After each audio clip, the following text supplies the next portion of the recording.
અમદાવાદના વાસણા વિસ્તારમાં આવેલા કલ્યાણ જીવાશ્રય ફાઉન્ડેશન ખાતે અબોલા જીવોના કલ્યાણની ભાવના સાથે ગણેશ ચતુર્થીના પાવન પર્વ નિમિત્તે શ્રીજીની મૂર્તિની સ્થાપના કરવામાં આવી હતી। કલ્યાણ જીવાશ્રય ફાઉન્ડેશનના પરિસરમાં ભગવાન ગણેશને ભાવભીની વિદાય આપવામાં આવી।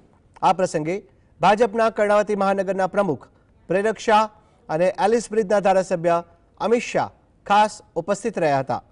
પ્રેરકભાઈ શાહ અને અમિતભાઈ શાહે કલ્યાણ જીવાશ્રય ફાઉન્ડેશનની હોસ્પિટલની મુલાકાત લીધી અને અબોલા જીવોના કલ્યાણ માટે ચાલતા સેવા કાર્યોની પ્રશંસા કરી હતી। તેઓએ સંસ્થાના ઉમદા કાર્યોને બિરદાવ્યા અને જીવદયા પ્રત્યેની તેમની પ્રતિબદ્ધતાને સલામ કરી હતી। આ પ્રસંગે જીવદયા સાથે સંકળાયેલા અનેક લોકો પણ હાજર રહ્યા હતા, જેમણે આ કાર્યક્રમમાં ભાગ લઈ ગણેશજીની આરાધના કરી હતી।